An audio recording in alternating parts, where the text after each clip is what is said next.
Good afternoon and welcome to the National Press Club. My name is Angela Greiling-Keene. I'm a reporter for Bloomberg News and the 106th president of the National Press Club. We are the world's leading professional organization for journalists, committed to our profession's future through our programming with events such as this, while fostering a free press worldwide. For more information about the National Press Club, please visit our website at www.press.org. To donate to programs offered to the public through our National Press Club Journalism Institute, please visit press.org/institute. On behalf of our members worldwide, I'd like to welcome our speakers today and those of you in the audience. Our head table includes guests of our speakers as well as working journalists who are club members. And if you hear applause from our audience, I'd note that members of the general public are also attending, so it's not necessarily evidence of a lack of journalistic objectivity. I'd also like to welcome our C-SPAN and public radio audiences. You can follow the action today on Twitter using the hashtag NPCLunch. After our guest speech concludes, we'll have a question and answer period. I will ask as many questions as time permits. Now it's time to introduce our head table guests. I'd ask each of you to stand briefly as your name is announced. From your right, Jeffrey Ballou, a news editor for Al Jazeera Media Network and a member of the National Press Club Board of Governors. Carolyn Coleman, Director of Federal Relations for the National League of Cities. Dr. William C. Bell, the President and CEO of Casey Family Programs.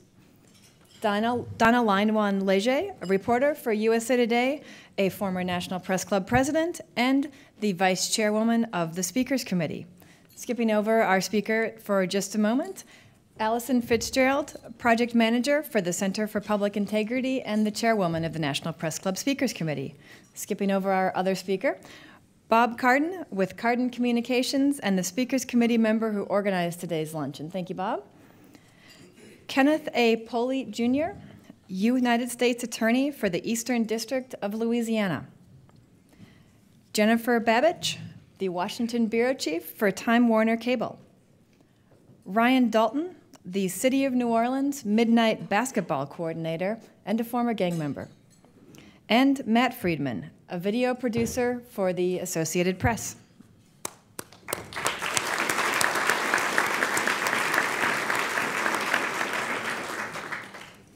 Our guests today say one of the greatest epidemics facing our country is the death of African American men and boys at the hands of other African American men and boys.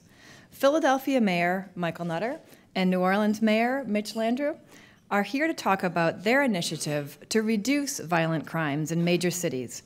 In New Orleans, that effort is known as NOLA for Life.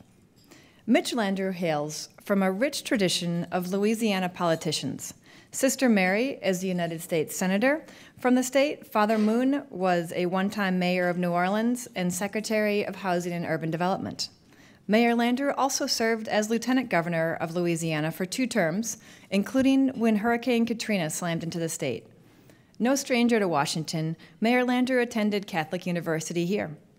He created a public-private partnership called the New Orleans Business Alliance that helped spur growth in the city, and now New Orleans is one of the fastest-growing cities in the nation. Mayor Nutter has been mayor of Philadelphia since 2008 after serving as a member of the city council. Considered aggressive on crime, Mayor Nutter has supported making certain neighborhoods in Philadelphia crime emergency designations, which impose curfews and limit public gathering in those areas. He has also launched a number of economic development initiatives in the nation's 5th largest city and educational reforms. A native of Philadelphia, Mayor Nutter grew up in the western section of the city and graduated from the University of Pennsylvania. The mayors are here today to talk about their perspectives on the role of the federal government, nonprofits, business leaders, and communities in creating safe neighborhoods where individuals and families can thrive. Please help me give a warm National Press Club welcome to New Orleans Mayor Mitch Landrieu and Philadelphia Mayor Michael Nutter.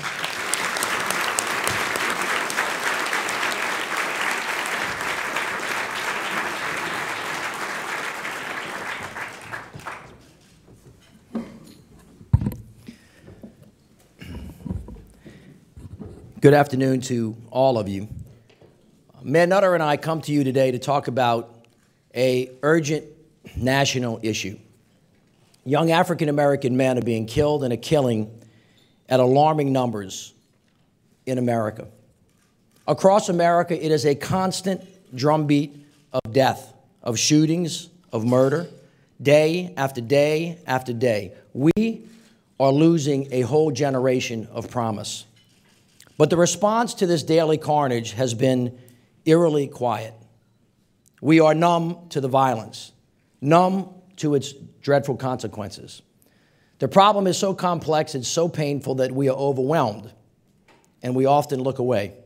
Maybe we're scared that if we speak up and get involved, we'll end up in the crosshairs. Or perhaps we have bought into the evil notion that the lives of young African-American men are somehow less valuable than the rest of us.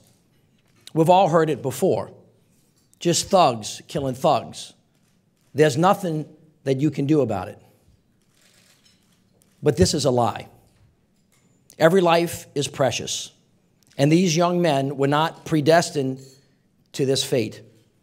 We will never know, in many instances, what might have been.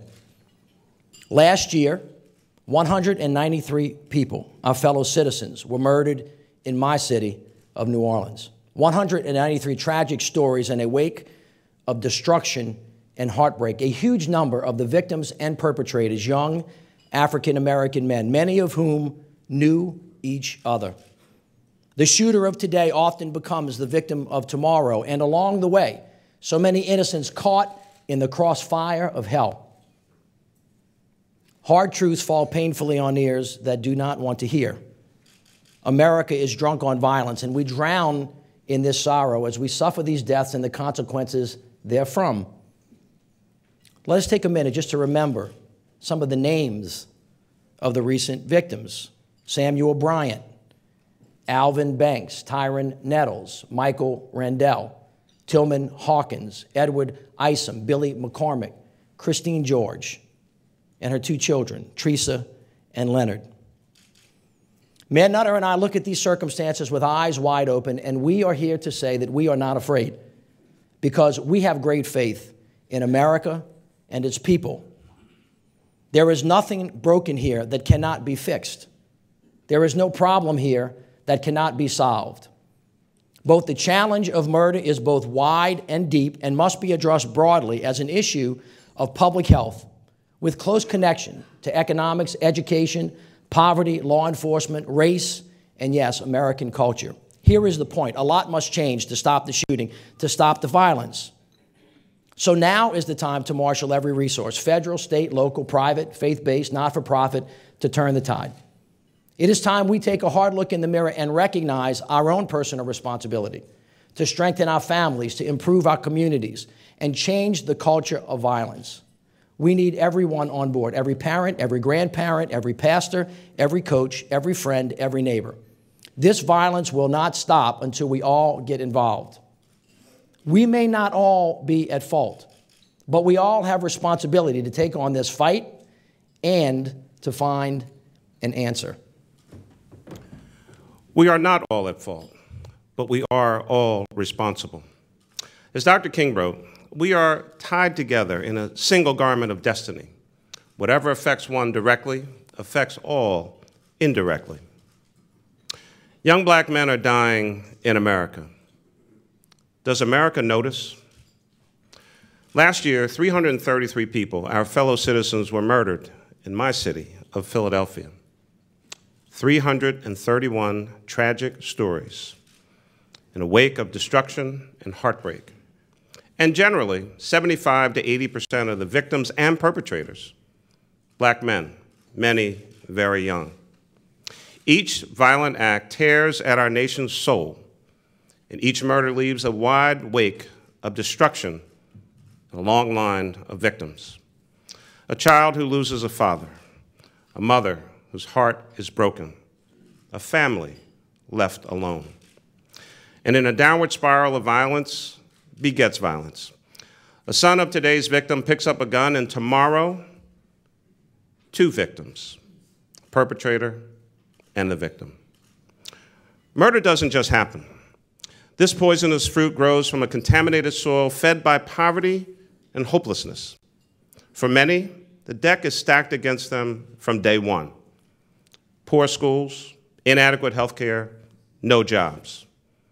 The cycle of poverty is chewing up another generation and spits out the results for all of us to see. Criminals terrorize communities, and decent, hardworking people become afraid in their own neighborhoods, and they struggle to hold the line. Indeed, during these past decades, I've seen a marked change in the neighborhoods where I grew up. The sense of community has diminished.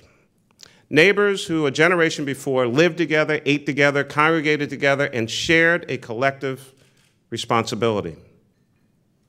Now that commune of fellowship doesn't seem to exist. We're estranged. We're not watching each other's back. Now the mindset is, it's not my business. It's not my fault. As our neighborhoods decline, so do the dreams and expectations of those who live there. And from this downward slide comes the various ills we face today, including the scourge of murder. But Mayor Landrieu and I are here to say, it's not too late. We must change. Every life is precious. This is a national problem with national implications that deserves a national response and action, everyone doing their part, local, state, and federal governments, parents and teachers and pastors, friends and neighbors. Now is the time to say what needs to be said, to do what needs to be done, period. No more nice talk, no more happy talk, no more talking to be talking, only results and action. And if we do not have the urgency to stand up now and say enough, then when? We are running out of time. If we do not have the urgency to stand up now and say enough, then when? Every minute we wait costs us a life. Every day, before the dawn to the stroke of midnight tonight, an average of 40 more of our fellow citizens will be lost. 40 people killed in the neighborhoods of America today. America cannot be strong abroad if we are weak at home. The humanitarian crisis is not just in some far-off nation, but here on our streets, in our neighborhoods, in our homes. Morally, economically, and for the good of this nation's strength and security, we must do more. Each generation comes to this point. Each generation makes a choice. Each generation, for a moment, grips that arc of history and bends it one way or the other. During the March on Washington 50 years ago, 250,000 men, women, and children took that turn and came to the foot of the Lincoln Memorial to demand that America live up to our founding creed, the sacred promise of life, liberty, and the pursuit of happiness and justice for us all. In a million ways since that moment in 1963, America has moved forward, but somewhere along the way, something has gone terribly wrong. Congressman John Lewis laments the condition, saying that we didn't get arrested and go to jail. We didn't sit in, we didn't march for young men to continue to kill each other. Dr. King did not take a bullet, and Congressman Lewis did not take a beating for this drumbeat of death and violence to become a way of life. I want you to consider this. From 1980 to 2012, 626,000 people, American citizens, a disproportionate number, young African-American men, were murdered on the streets of America.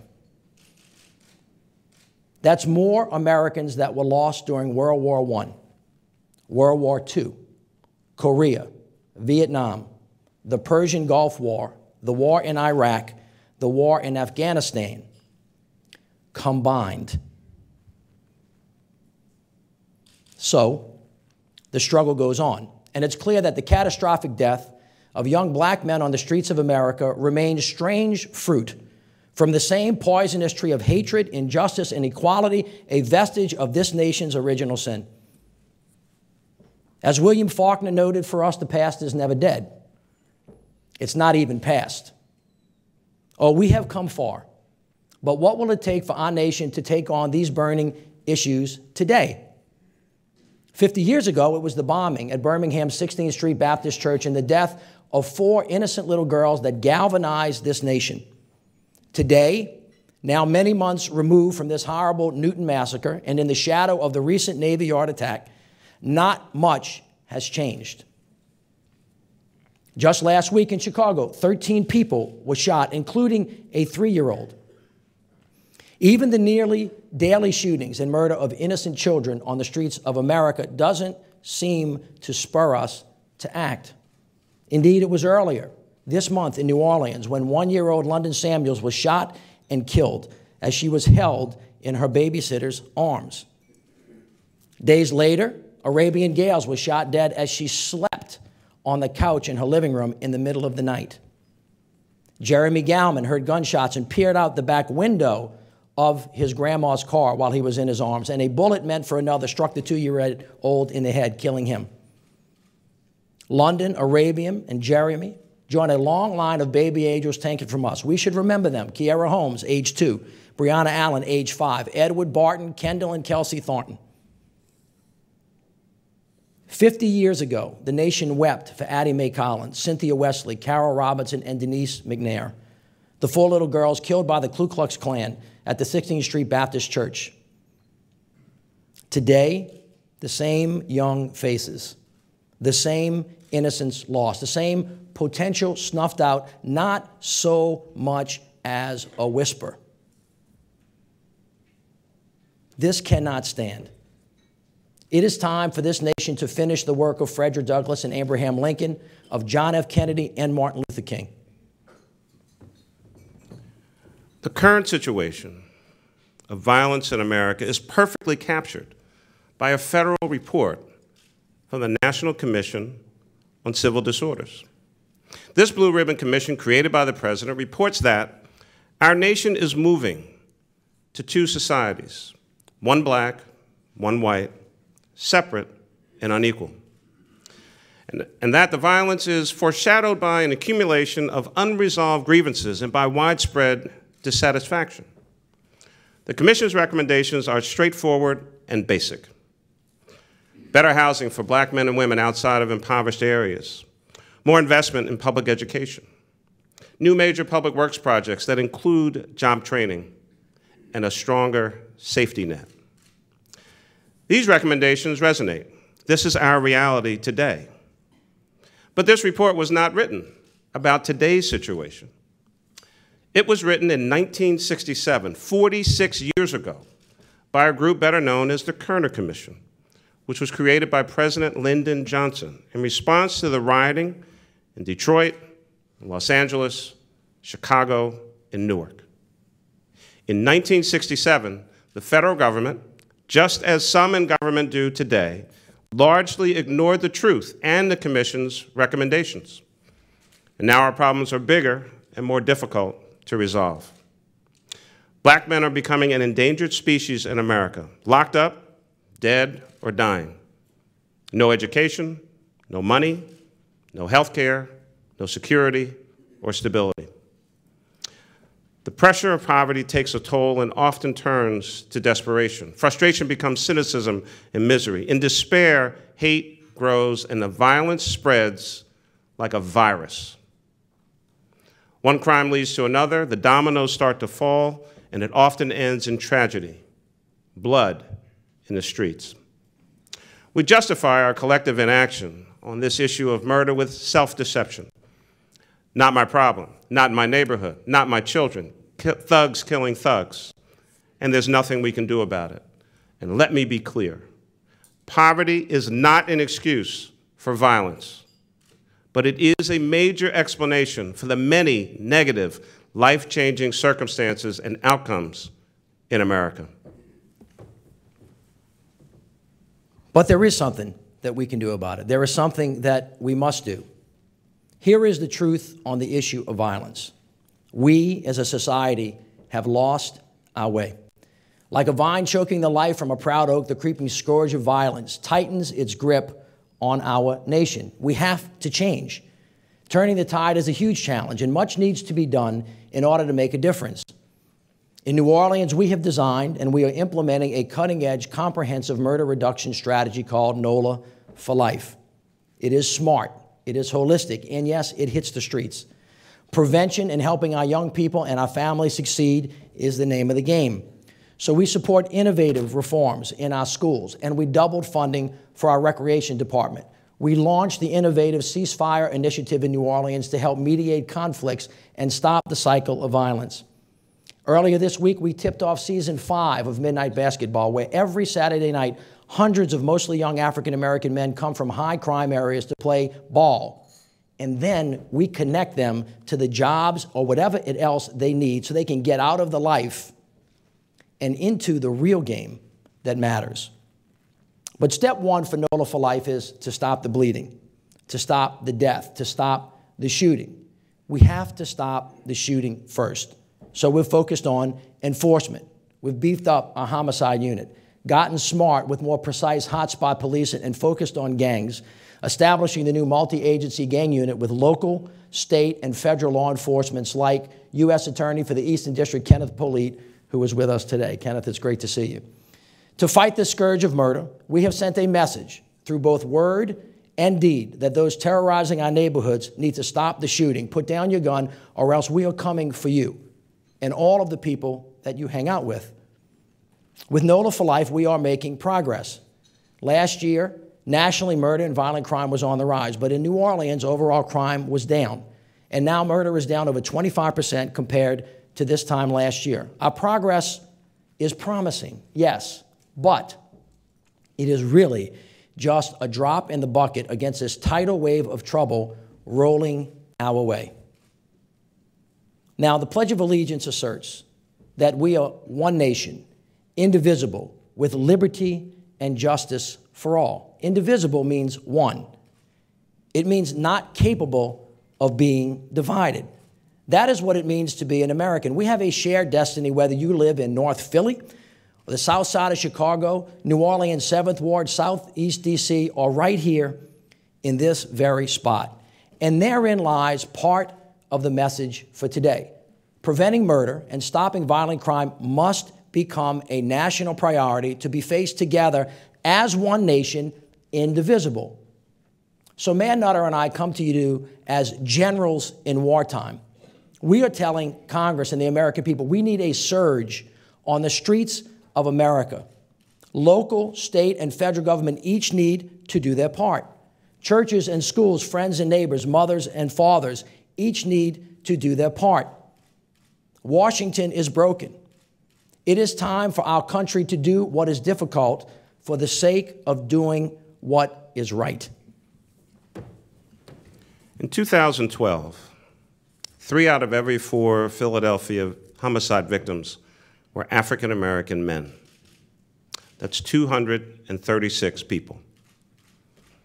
Last year, in 2012, 193 murders in New Orleans, 500 murders in Chicago, 419 in New York City, 127 in Oakland, 133 in Memphis, 331 in Philadelphia, 113 in St. Louis, 218 in Baltimore, 386 in Detroit.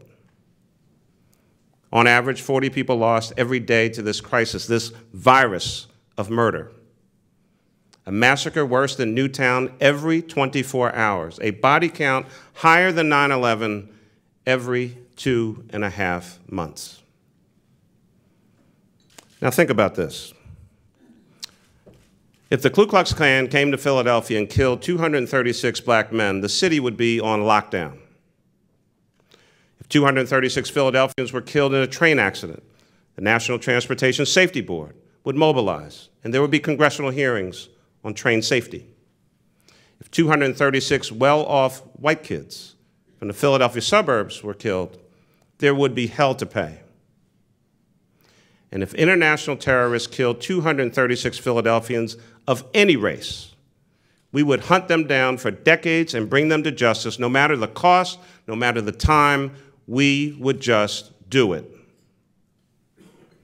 And yet, 236 African-American men murdered in one city, not one word. No hearings on the Hill, no investigations, no special or select committees, nothing but silence. On September 11, 2001, the United States suffered a horrific attack on our country and our citizens. A year later, the 9/11 Commission was created. With 80 top-notch staffers and a budget of about $15 million, the Commission, over nearly a year and a half, interviewed more than 1,200 individuals in 10 countries and left no stone unturned. Issued a final report with dozens of recommendations. Because of 9/11, a sprawling new cabinet-level department was created, the Department of Homeland Security. The Transportation Safety Administration was established, and the federal government took complete control of airport security, spending billions of dollars to train and hire tens of thousands of new airport screeners. Now you can hardly cough in an airport without the TSA doing a check. And I respect and appreciate their work, because we all want to be safe. On that horrific day, in 2001, there were 2,977 innocent victims. And as a result, 2 wars costing thousands of lives and trillions of dollars. But in 2012 in America, 14,827 people were lost to murder.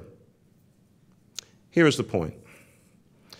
As Americans, if something is a priority, like national security after 9/11, we find a solution or we make one. Here's the crisis. Thousands of black men and boys and many other Americans die every year and every day in our country, and virtually nothing happens. No sustained comprehensive action is taken to prevent it or stop it. No political or diplomatic solution is brokered among the nations and the Congress regarding guns coming into our country. Nothing. As if it's not even happening. But it is, and it does, every day. Illegal guns are the weapons of mass destruction on our streets.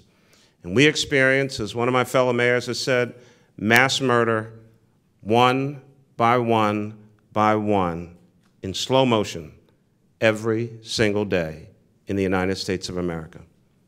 And so I ask the question, where is our red line on violence in America? 10,000 plus murdered Americans every year. That is a crime against humanity. We have a civil war unfolding in our cities every day, every week, and every month. Mayor Landrieu and I both have personally spoken with President Obama on this issue, and he is ready to act. The question is, where is the Congress? And what are they prepared to do? And so let me ask this question. What if our response to domestic terrorism was as thorough and as engaged as our response to international terrorism? What if we had a 9/11 Commission about black men getting slaughtered on the streets of America? A national commission on domestic terrorism, violence, and crime in America to examine the root causes of this violence, find solutions, and make recommendations for what governments at all levels can do to reduce domestic terrorism, violence, and crime in America. From the 9/11 Commission, we created the TSA, the Transportation Security Administration. Well, now maybe we need the WASA, the Walking Around Security Administration. This is serious because we have a violence problem in America. This is another way the federal government can help reduce gun violence in America. You have to hit the streets. Democrats, Republicans, Congress, and President Obama lock hands and launch a stronger, more targeted cops program to put more cops on the beat, just like Congress and President Clinton did in the 1990s. Congress has the money. In fact, according to the Governmental Accountability Office, from 2009 to 2011, nearly $14 billion was spent by the United States government building, hiring, training, and equipping police departments. But this $14 billion wasn't spent in New Orleans or Philadelphia or Chicago, even though we are fighting the good fight against violent crime on what amounts to a shoestring budget. No, this money went to build police departments for the people of Afghanistan and Iraq, Pakistan, Mexico, and Colombia. We need to redirect those federal resources back to the home front. We need Congress to treat fighting murder and violent crime as a national priority. Furthermore, we need to do something about criminals with illegal guns. So let me be clear. I support the Second Amendment. And the genius of our Constitution is that it creates a strong balance in every sentence between rights and responsibilities. It distinguishes between the right to speak our mind and the crime of yelling fire in a crowded movie theater. Common sense solutions can be found that strike this balance and stay true to its original intent. There is common ground on this issue. I will give you just one example. Everyone can agree that we should do what we can to get illegal guns out of the hands of dangerous criminals. And here is one specific way that we can do it. Over 30 years ago, Congress authorized federal agencies and prosecutors to target drug dealers as part of the war on drugs. We should do the same with violent gun offenders and make their prosecution a federal priority. Let's give prosecutors clear, concurrent jurisdiction over all violent offenses committed by firearms that travel in interstate commerce. Let's bring the hammer down on these violent criminals with the full weight of the judicial system. On these big issues, these major issues of the day, Mayor Landrieu and I will not look away. We won't be quiet. Americans tackle problems. We fix things. We put our hands to the plow when we find a way to make life better. So we started to do the research, and we got others involved to answer the question, what is happening in our streets and why? And what we found was that murder, of course, is not just a Philadelphia issue. It's not just a New Orleans issue. This is a national issue that deserves a national conversation and national action. In America, young black men are being slaughtered, and we need everyone on board to find solutions. So we have brought together our federal and state partners, mayors from across the country, and philanthropic leaders like Dr. Bell and Casey Family Programs to establish Cities United, a new initiative specifically aimed at finding ways to stop the murder of young African-American men and boys. Now, Cities United seeks to create an urgency, dispel myths, unpack the reality, and name the challenge. And as a part of this effort, we in Philadelphia have taken some very practical steps to reduce violent crime and murder in my city. First, as Mayor Landrieu said, we have to do something about illegal guns. And as I often say to the guys in the street with illegal guns, got a gun, go to jail. I'm not talking about legally purchased guns that people use for protection or other legal purposes. We're targeting illegal guns bought by straw purchasers and used by criminals to wreak havoc in our city. Second, we must get tougher on enforcement. We've restarted our Operation Pressure Point, which details our police officers and other law enforcement personnel into crime hotspots and takes the fight to the street corners. And furthermore, we're working closely with business owners to register outdoor video surveillance cameras so when a crime happens, the police can get there quickly, get their evidence, and take down these criminals. And third, we're reaching out, trying to stop violence before it starts. We've convened a wide variety of stakeholders all across the city to help on the front lines confronting and preventing violence. We're making some progress. I can report to you today that this year in Philadelphia, murder is down nearly 30%, and our shootings are down over 16% as compared to this same time last year. Our progress is promising, but as was mentioned, it really is a drop in the bucket against a tidal wave of trouble. One murder or shooting must be unacceptable. If you really understand this problem, you can see that no law, no rule, or regulation alone is going to fundamentally change the culture of death on the streets of America. Government on its best day can never replace a family. But government must invest in communities so families can thrive and children can have a chance. We need safe streets, more jobs, better schools, but it won't matter without personal responsibility. Babies having babies just does not work. The point is, government can't solve all of the problems. We each need to take care of our own business. This means pastors, teachers, coaches, neighbors, and friends. We each have a big role to play. There is no excuse. We have to quit waiting. We have to start doing. We may not all be at fault, but we are all responsible. As mayors of major American cities, Mayor Nutter and I are the governments closest to the ground. We are called upon to do the hard work of governing. It is where word must meet deed. Ambition must meet human frailty. Aspiration crashes against the rocks of reality, and hope hits the streets. Real time, real challenges, real life, real death. We are the ones that get the call to go to the crime scene after the murder. We get the call when the police officer gets shot. We get the emails day in and day out that tell the same story. Mr. Mayor, I am sorry to inform you that last night shots rang out in the middle of the night. We arrived at the scene. We found a young African-American man face down, 3 bullet holes in the head. There are no witnesses. We're the ones that go to the funerals where they lay to rest a 1-year-old and an 11-year-old caught in this terrible crossfire from hell. We feel the searing pain of mothers and fathers grieving the loss of a baby child taken before her time. We are called to bear witness, and so today we do. To all of the naysayers, I say that you may be able to kill the messenger, but you cannot kill the truth. Some are cynical and believe that we cannot change. Some believe that the murder of thousands of young African-American men on our streets is to be accepted like it is a part of the natural order of things. It does not have to be this way. There is hope because of young people like Ryan Dalton. Ryan Dalton is the 6th of 11 children, raised by his mom in New Orleans in the 8th Ward. Ryan was nearly lost to us, shot 3 times with an AK-47. Laying on the streets of New Orleans. But he survived. He got up. He turned his life around.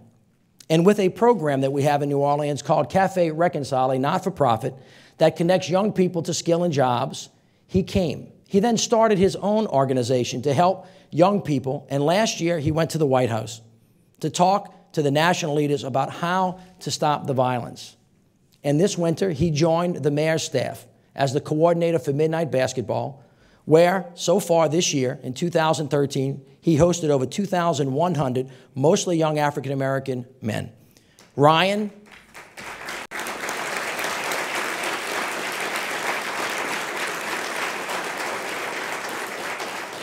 was saved because through word and deed, we as a community came together and showed him love, helped him see his unique worth and his remarkable potential. By working together, we created a pathway to a better future, and he took the responsibility to walk down that pathway. Now he is saving the lives of others. He flipped his script. Don't tell me that it cannot be done. Ryan, thank you very much.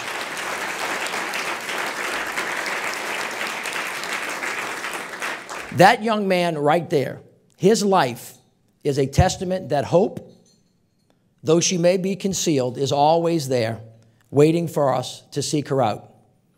This is where fortitude and courage calls us to keep going, to hurt, but not to despair, to struggle, but not to stop, the never-ending march to the more perfect union that we all dream of. These issues of the day should capture our attention on a continuous basis. After all, peace and freedom come only through struggle. And everything can be lost just in a moment, in an instant, in the blinking of an eye. We cannot dodge our responsibility and ignore these problems because they won't just go away. We've actually tried that before, and now the problems are bigger and the remedies are more painful than ever. In closing, every New Year's Day, clergy and I visit inmates at our city prisons. I talk with them, men, women, and yes, juveniles. A few years back, I met a young man. His name was Kent. He was 17 years old and was facing 7 to 20 years for 4 armed robberies. His total haul from those robberies $2,000.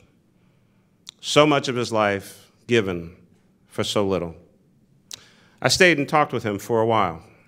And despite his crimes and decisions, Kent had a youthfulness about him, still a sense of hope, and he was very smart and very respectful. It broke my heart to hear that he had a 3.6 GPA, scored a 1,400 on his SATs. Colleges were still sending letters to his parents' house trying to get him to apply while he was still in prison. That's a tragedy. Kent's story shows in stark terms the crisis that we face. This boy had remarkable potential. In a different world, he could have been anything: a lawyer, a doctor, an engineer, mayor, governor, president. But instead, it's the same old story. So similar to so many other young African-American men before him. So much talent, so much potential, wasted, either behind bars or in the cold ground. Now is the time to make combating murder and violent crime a top national priority. Now is the time for adults to take responsibility for the young people in our lives, whether it's your children, your nieces, your nephews, students, your own employees, kids who maybe live down the block. We may not all be at fault, but we are all responsible. We each have our role to play. And through our work, we can inspire our nation and the world and prove that tragedy can come from triumph. I have great hope for the people of America because we never stop moving forward, even in our darkest hours, because we take action. But we have a long way to go together. So here's what you can do. Do stories on this American problem, week-long specials. Show what's going on like you did during the Civil Rights Movement, the hangings, the water hoses, the beatings, the dogs. Like you did during the Vietnam War, dead Americans coming back from foreign battlefields. Take the responsibility and show dead Americans coming from the battlefield streets of our cities all across America. Talk with mayors and governors and ask what they're doing and what they need. Meet with citizens on the streets and hear their pleas and cries for peace and freedom from violence. Talk to police chiefs and the law enforcement community about their ideas. Ask a member of Congress what they think about all this. And more importantly, what are they going to do to stop the daily carnage? What is the federal response to America's new civil war? Cover these stories, care about these issues, devote airtime and budgets and personnel to this horrific American tragedy. Black men and boys are dying. Americans are dying in our own killing fields. Do something now, because knowing demands action.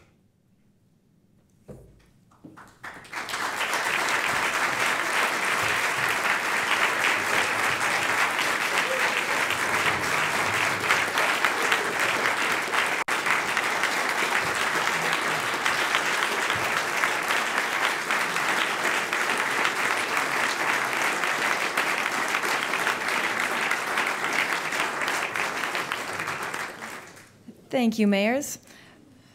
Both of you sounded solutions that appear much like those advanced by your predecessors, Mayor Mark Morial and Mayor Ed Rendell. What will be different this time around? Thanks for the question. I think the difference is we've carved out a pathway. I think we've articulated some solutions. But the discussion that many of us are having is how do we best utilize, in many instances, the limited resources that we have. And we continue to learn from our predecessor mayors. I continue to learn from the mayors who are currently in office, those who maybe have gone out of office recently. The issue for us, I think, is how do we best collaborate, how do we coordinate, how do we maximize the resources, but I think most importantly, how do we get America to pay attention to this particular issue in ways that the country has not in the past. This is happening every day in the streets of America, and I firmly believe that if it were, some other issue, it would just have a lot more attention. If I might. Also on that note, to recognize the work of Mayor Morrill and Mayor Rendell, along with President Clinton, Vice President Biden, Senator Breaux, who is here today. Back in the mid-'90s, they actually expanded and targeted the COPS program across America, and it was one of the main tools that actually helped restore public safety to the communities. And we're asking for Congress and the President to do that again on a targeted basis, because we know that worked. If you start doing something that works and you stop it, and it goes back to where it was, it's a good message that you might want to try it again. And we think that that is a really targeted way to make this happen. Funding is, of course, an A-list topic right now in Washington. You talked about looking at the pot of money coming back from wars overseas as a potential source. Do you have any other potential sources of revenue to fund these initiatives, given that you're not the only ones interested in that particular pot of money? Well, first of all, I think Mayor Nutter and I would agree, and most mayors in America, we're called upon to do the hard work of governing. And we have balanced budget requirements, too. We cut our budgets, I mean significantly over time, and we recognize that waste, fraud, abuse, ineffectiveness, inefficiency needs to be routed out of our governments. In the city of New Orleans, and I know Mayor Nutter did similar to the same thing, we cut $100 million or 25% out of our budget. So we know what cutting is about. We actually know how to do it, and we do it fairly well. But it is also true that you need resources to work. The message from Washington is always, we don't have any money. But it is curious to me, I'm speaking for myself now, that in the discussion of the immigration bill, as it has waxed and waned over time, turned into, well, we need $32 billion to build a wall. And that money evidently materialized because it was something that the nation thought was important.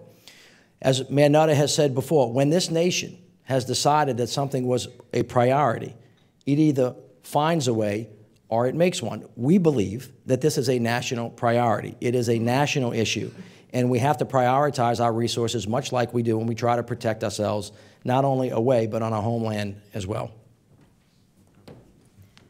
You said President Obama is ready to help. What specifically has he said he'd do?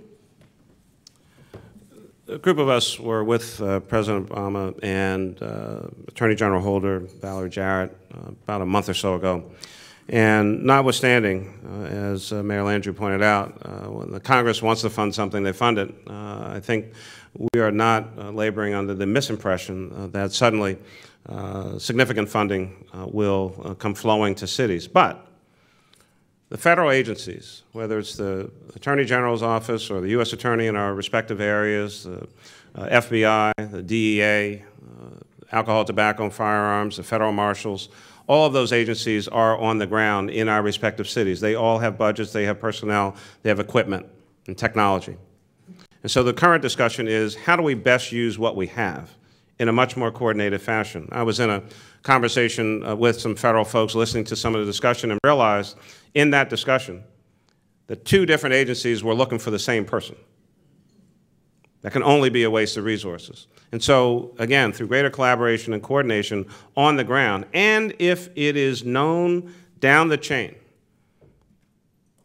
for the local U.S. Attorney, for the local FBI SAC, for the local DEA, and all the other respective folks, that the national priority is your level of coordination and cooperation with the local government. That if you had something, each of our cities has a version of CompStat or CityStat. If you had a federal CityStat, that the department head knew that 2 levels above is going to ask, how many cases did you take federal? How many guns did you get off the streets? How many parolees, people who skip bail, have you captured in the local jurisdiction? Because it actually matters to us what you're doing on the ground. You would see a very different response on the ground if everyone knew that their evaluation was partially dependent on what they're doing in the local jurisdiction, not just operating in silos. You can use the resources that we have in a much more effective fashion.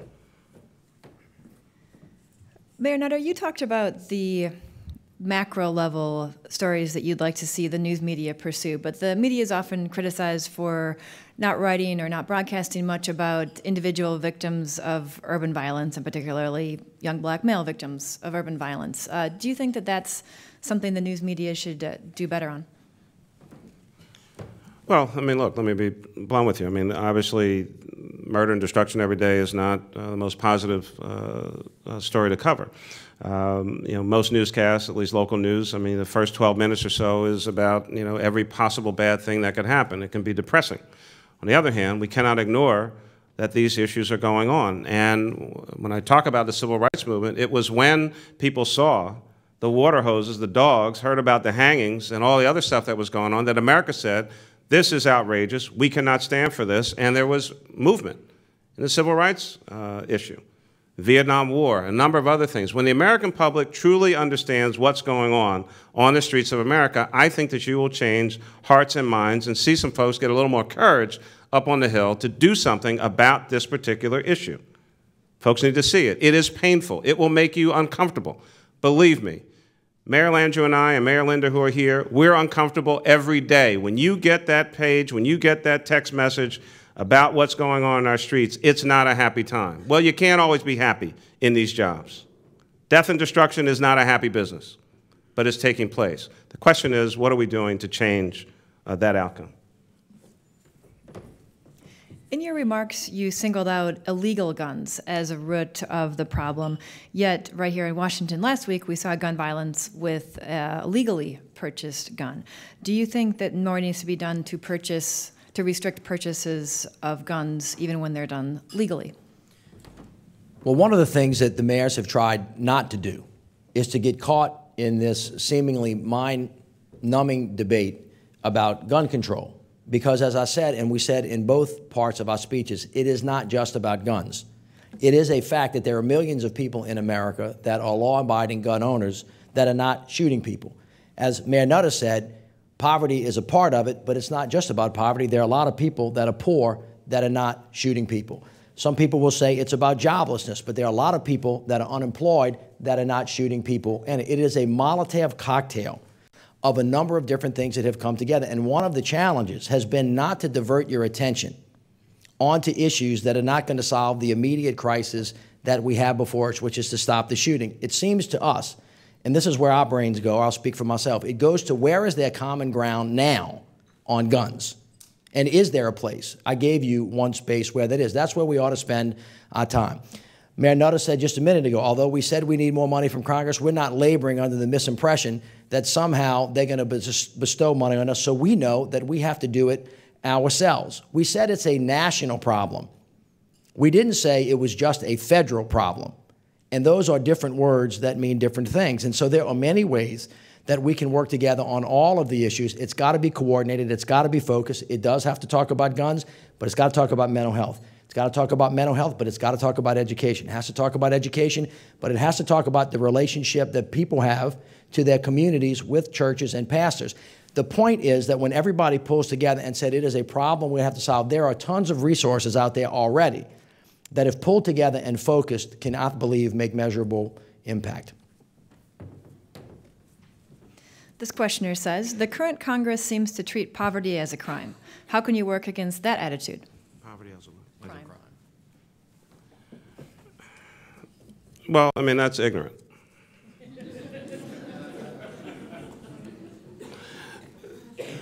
If you talk to anyone of lesser means, I can assure you that they are not enjoying their status in life. We had a job expo for folks who have a previous criminal record. I don't use the term ex-offender. They're returning citizens. 3,200 folks pre-registered. 2,500 plus actually showed up. Folks who are living in poverty don't want to be in poverty. They want the same thing that everybody else in this room wants. They want a good job. They want the kids to be safe, go to a good school, and move up to get some version of the American dream. And so, you know, I don't understand a great deal about Washington, D.C. or some of the things that go on in the Congress. But cutting the Republican budget to cut the CDBG program by 50% seems not to make sense, since less jobs, fewer opportunities, fewer housing for folks who need it. So, I mean, there is a mean-spiritedness, some kind of philosophy that, you know, castigates those who might be of lesser means and says, well, it's your fault and you should stay there. I don't think that's the America that that we have grown up with in America that started 230 some odd years ago in my great city. I thought we looked after folks. We look after everybody around the world. But kids go to sleep hungry in Philadelphia, in New Orleans, in New York. But if something horrific happened on the other side of the world, I can assure you that within 24 to 48 hours, you will see a C-117 cargo plane with parachutes of food going right out the back of the plane. And that should happen. My question is, where was that food yesterday? And why wasn't it in my city and many other cities across the United States of America? We have some contradictions here that we need to deal with. We cannot just take care of the rest of the world and not take care of ourselves. It is the epitome of the doctor whose kids are sick. It is the shoemaker whose kids have holes in their shoes. We're actually big enough and bad enough as a country that we can do both. We can do great things around the world, but we need to take care of our own people at the same time.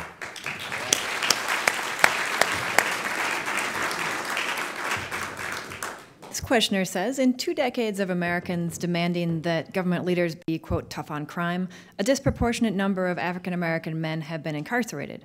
What do you think the impact on violence has been of that, and should we change the approach, and if so, how?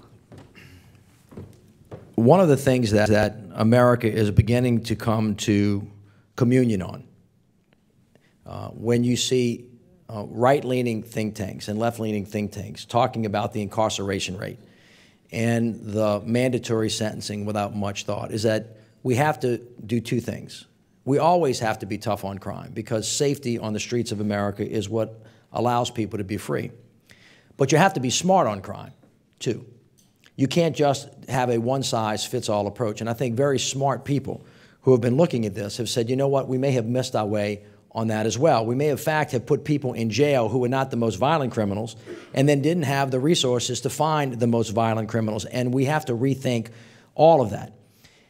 Much of this is being led by a movement really in juvenile justice. We did this in the state of Louisiana, where after we did studies, we found out that 2/3 of the people that were in the juvenile facilities didn't need to be there, and the 1/3 that were still on the street. That we could actually be much, much smarter in how we did it, creating continuums of care, reduce the amount of money for incarceration, have recidivism practices in place to help kids stay where they need to stay, and that same thing can be applied to the adult population. But let's be clear about this, and Mayor Nutter speaks to this much more forcefully than I do, is that we have to understand that there can be no toleration for the kinds of shootings on the streets of our cities, and that we know in New Orleans, for example, that at least 5% of our population, 691 young men belonging to 38 gangs, are causing trouble for themselves and everybody else. And we're not soft on them. They have to stop. We actually have something called the Gang Violence Reduction Strategy where we bring them in and we tell them, we know who you are. And just to prove it to them, we show them their picture. And we tell them they know everybody around it. And the next one of them that shoots will be visited by the multi-agency gang unit that is made up of DEA, ATF, FBI, NOPD, and everybody else. You got to stop. And if you shoot somebody, as the mayor said, you got to go. Now, that's today. But as the drumbeat of death continues, as the tidal wave moves on, we have young children being born into the same culture of violence. So again, this is not just a public safety issue. This is a public health issue. It is very much like a virus. And as I enunciated to you in my prepared remarks, from 1980 to 2011, 626,000 people. We didn't have that before that time. This is kind of a new historical trend that did not always exist. And if it didn't always exist, it means it doesn't have to always. And that we can change it, but not if we don't recognize it as a problem. And not if we don't all do everything we can to fix it. We are almost out of time, but before wrapping up, I've got a couple of housekeeping matters to take care of. First of all, I'd like to remind you about our upcoming speakers. On September 30th, we will have U.S. Education Secretary Arne Duncan talking about this year's education priorities. On October 18th, we will have George Takei, actor and gay rights activist, who will discuss LGBT issues. And on November 5th, we will have Goldie Hawn, actress and founder of the Hawn Foundation. Secondly, I would like to present our speakers today with the traditional National Press Club coffee mug. That's what I came for. Thank you. Yes, absolutely. Oh, my goodness. Been waiting all my life for one of these. Good. Especially suitable with cafe and beignets in New Orleans. Well, thank you both for coming. I would like to ask for a round of applause for our speakers.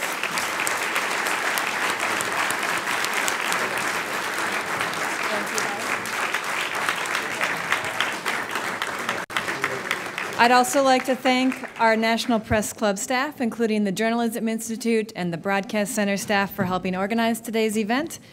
And here's a reminder, you can find more information about the Press Club online at www.press.org. Thank you. We are adjourned.